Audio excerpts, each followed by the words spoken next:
Egotastic FunTime.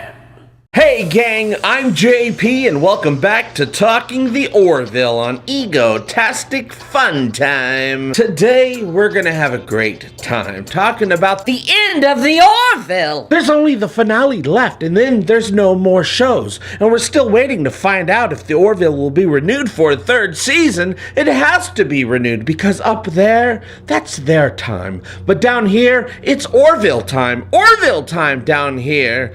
Ow! Damn it! Who left their bucket here? Troy? We just finished episode 12 last week, Sanctuary, and next up is the season 2 finale, but I do have some good news. I just so happened to run into co-executive producer of The Orville, Andre Bormanis, last week at Yuri's night, and he was able to clarify a few things about the season finale for me. And we have a two-part season finale, which is spectacular. Now, okay, is the two-part season finale, so does that mean we have 4 episodes left?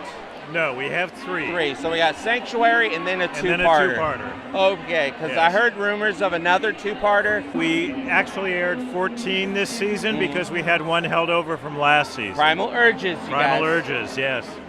Which we got behind in post. That's right, the finale is a 2-part event, just like Identity was. So we actually have 2 more episodes of The Orville left, starting with an episode called Tomorrow and Tomorrow and Tomorrow, where the Orville comes in contact with a time distortion that affects Ed and Kelly's relationship. Oh no! What the hell is going on? Isaac to Bridge. We have an intruder. Who are you? The Orville, all new Thursday. Just like last season's finale, it's going to be a Kelly episode, thank goodness. Except for John, which is a character we've all been waiting to learn more about. The show has done so much character building with the rest of the cast this season that there hasn't been much time for Ed and Kelly. And she's still my favorite character on the ship so far. I just relate to her the most. While Kelly has proven over and over again this season that she's pretty awesome at being in command, we haven't had her really take the lead in an episode yet, so it's gonna be nice to see her do that. Adrian Palicki says that the next 2 episodes are her favorite in season 2 because they were the hardest acting experiences of her life. I'm interested to see just how this time distortion is going to affect things. With a name like Tomorrow and Tomorrow and Tomorrow, I'm assuming it's gonna be a time loop episode, which would be freaking amazing, but I really don't know. It could be like that episode of TNG, Cause and Effect, where the crew is forced to relive the same day over and over again that keeps leading to their demise. Or maybe it'll be more like Parallels, where Worf keeps experiencing changes in the timeline that only he notices. Whatever it is, I'm sure it's gonna have a nice twist to it. And who's this intruder aboard the ship that they're talking about? A time traveler? Ooh, is it Priya? The second part of the finale airs April 25th and it's called The Road Not Taken. Currently, the plot description says that the crew must contend with the disastrous fallout from Kelly's decision. No doubt a decision she made in the previous episode, the next episode that we're going to watch. The title might refer to a Robert Frost poem dealing with personal choice and consequences and a traveler who took the road less traveled, the road not taken, and that made all the difference. Wait a minute, a traveler? Do you think maybe the intruder is the traveler? I do remember that originally the plot listed for the finale said something about Admiral Halsey giving Ed bad news about his best friend, somebody. I don't know the friend's name, I can't remember it. But that description has since been deleted, which is something that happens often on this show, so don't worry about that. They're always trying to fine-tune things. But I think there's some sort of storyline going on with Rebels coming up this season, so it's probably in that episode. Maybe Ed's friend betrays the Union or gets killed by a rebel without a cause. Boom. Just to reiterate, we only have 2 more episodes of The Orville left, which means we're only going to have 2 more nights of the Talking The Orville live pre-show splosion. Oh my god, it's such a bummer, you guys.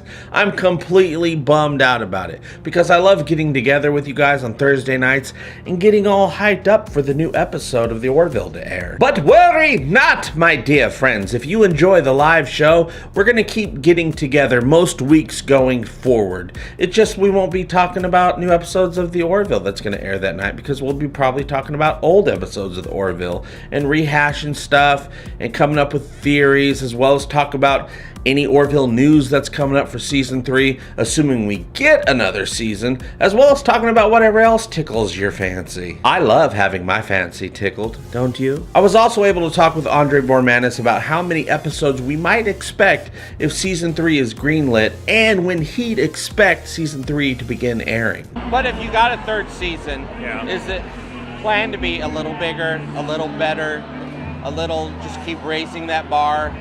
Well, we're always trying to challenge ourselves.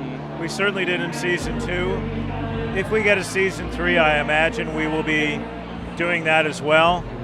The order, the number of episodes, my guess is that, it would probably be 13, but I don't know. Yeah, because technically season 1 was 13, and technically season 2 was 13. Yes. It's not a juicy question, but I know people are going to want to know. You probably don't know the answer to this question, but you might be able to guesstimate. Yeah. If the show gets renewed, how long do you think we'd have to wait for season 3? Say it's like, we're greenlit right now. Right. That's a really good question. I would guess, not before later this year. But I really don't know. Yeah, I hope the fans don't have to wait a year. I'm still hoping that the rumor that season 3 of The Orville was already renewed internally a month or so ago, with the added option for season 4 and 5 tacked on, is actually true, and that they're going to announce the renewal along with the comic book and action figures by the finale, which means expect an announcement in a week or two. But of course, for now, I have to go with what Mr. Bormanis said. I am optimistic. Nothing is official. Nothing is official. Never official until it's official. Okay, that's it. That's all I wanted to talk about today, and I talked about it. How about you? Do you think the Orville timeline is going to get all jacked up in the next episode? How will the time distortion affect Ed and Kelly's relationship? When are we going to get the official confirmation of the damn renewal already? You're killing us, Fox. Hashtag renew the Orville. You can let me know what you think by joining the conversation below. Today's episode of Egotastic FunTime was inspired by the Orville Season 2 DVD, now available for pre-order on Amazon. Don't want to wait? You can be like JP and order Season 2 digitally and start watching today. Click on that shiz below. Thank you so much for liking, sharing, and supporting my stupid show. It really does mean the world to me. I'll see you very soon, and as always, I hope all your times are egotastic fun times. Love you, bye-bye! Egotastic FunTime, we're gonna have a great time. Egotastic FunTime, give me all your money. Give him all your money. You will find it funny. Just give me money. I love money. Give me all your money. Give me all your money. Give me all your money. Give me all your money.